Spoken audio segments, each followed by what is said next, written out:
नेपाल से याद आया कि नेपाल में अभी जो चल रहा है, आप सबको ने न्यूज़ सुना होगा, पढ़ा होगा, दोस्तों में, रील पे हर जगह वायरल हो रखा है कि नेपाल में जनरेशन जी यानी जेन जी यानी हम लोग, मुझे बहुत अच्छा लगा था जब मैंने ये पढ़ा था, जेन जी जो थे उन्होंने क्या बवाल काट दिया है। हमारे इंडिया में ये चीज़ें पॉसिबल नहीं है। बहुत सारे जो बच्चे होंगे जो तैयारी कर रहे होंगे उनके मन में भी ये सवाल उठा होगा कि ये जैसे वहाँ के जेन जी ने किया, गवर्नमेंट गिरा दी, नेताओं को सांसद उनको रोड पे दौड़ा दौड़ा के मारा, उनके घरों में आग लगा दी, तो ये हम क्यों नहीं कर सकते। तो देखिए, इंडिया में ना होने के पीछे एक अपना रीजन है। इंडिया में नेपाल की तरह नहीं हो सकता। क्यों नहीं हो सकता? देखिए, एक तो हमारा देश जो है वो बहुत बड़ा है, ठीक है, और हमारे देश की एक खासियत ये है कि विभिन्नता बहुत ज्यादा है। यानी अगर फॉर एग्जांपल मैं आपको मान लूं कि पूरे इंडिया में सिर्फ 10 लोग रह रहे हैं, ठीक है, एग्जांपल मान के रखिए, ये जो 10 लोग हैं, इस 10 लोगों की अपनी अपनी एक सोच है। मान लीजिए इसमें से 3 लोग ऐसे होंगे जो बीजेपी को बहुत सपोर्ट करते होंगे, उसमें से 2 लोग ऐसे होंगे जो बीजेपी को नहीं, सपा वाले सपोर्टर होंगे और बीजेपी के हेटर होंगे, उसमें से 4 लोग ऐसे होंगे जो कांग्रेसवादी होंगे, और 1-2 लोग ऐसे होंगे जो किसी भी पार्टी को सपोर्ट नहीं करते। जब ये सब लोग जो 10 के 10 अलग अलग जब दल होता है, अलग अलग सोच होती है, जब अलग अलग चीजों के विचारधाराएं होती है, तब ये चीजें पॉसिबिलिटी नहीं है। और इंडिया में जो हमारा शासन है, उसके अलावा कॉन्स्टिट्यूशन है यानी संविधान है, वो इस वे में उसको बनाया गया है कि जब भी कोई ऐसी सिचुएशन आती है जो नेपाल में आई है, तो उसको उस हिसाब से हैंडल किया जा सकता है। और सबसे बेस्ट चीज ये है कि इंडिया में जो पावर है ना, ये जो पावर है ये सिर्फ एक के ऊपर नहीं है, याद रखिएगा। इंडिया में अगर ये पावर, प्रेसिडेंट को सबसे बड़ा नागरिक माना जाता है, भारत का सबसे बड़ा नागरिक, अगर प्रथम नागरिक की बात होगी तो वो प्रेसिडेंट होता है। लेकिन प्रेसिडेंट के पास भी उतनी पावर नहीं है, नाम मात्र की थोड़ी बहुत पावर होती है। लेकिन प्रेसिडेंट के बाद अगर कोई आता है तो प्राइम मिनिस्टर आता है।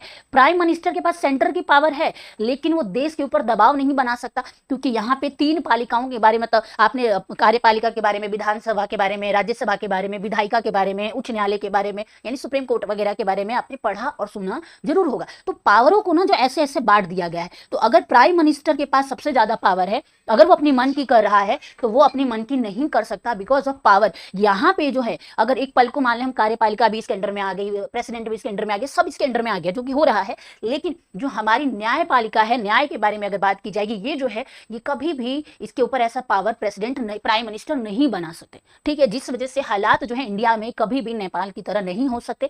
तो ये विचार अगर किसी के मन में आ रहा होगा तो इसको खत्म कर देना, ये विचार जो है, क्योंकि अभी हमारे यहाँ एजुकेशन को लेके बहुत सारे आंदोलन हो रहे हैं, एसएससी वाला भी आंदोलन हुआ था, तो इंडिया में ये पॉसिबिलिटी नहीं है, ठीक है, और इस लेवल पे तो बिल्कुल भी नहीं है। और उसके अलावा जब सब कुछ भी अगर काम ना करे तो हमारे यहाँ की जो सेना है वो कभी भी पाकिस्तान की तरह नहीं कर सकती। जैसे पाकिस्तान की वहाँ जो सेना है सबसे ज़्यादा पावरफुल मानी जाती है, लेकिन इंडिया में जो सेना की पावर है वो अलग अलग भी डिवाइडेड है। अगर देखा जाए तो किसी एक के पास नहीं है।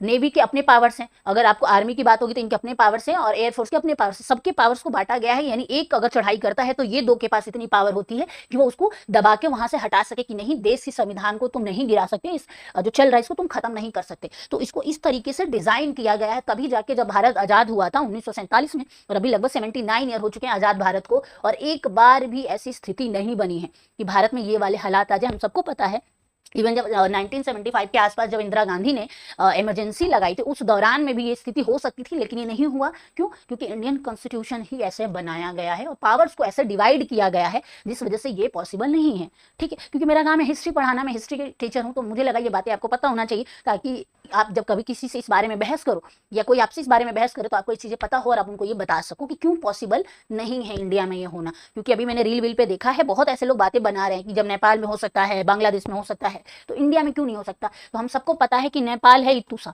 और इंडिया है इतना, कैसे पॉसिबल है। अगर इधर के लोग भी इकट्ठा हो गए ना, तो ये लोग जो है ना, ये सबसे ज्यादा पावर में होंगे। अगर यहाँ के लोग पावर में आते तो ये लोग सबसे ज्यादा पावर में होंगे। तो ये पॉसिबल ही नहीं है, ये कभी पॉसिबल नहीं होगा। फ्यूचर में भी मुझे नहीं लगता कि ये पॉसिबल होगा। हमारे यहाँ कुछ न्याय व्यवस्था है, उसके साथ हम अपना काम निकाल सकते हैं। अगर हम अगेंस्ट जाएंगे तो हम किसी काम के नहीं रहेंगे, हम कुछ भी नहीं कर सकते, ठीक है।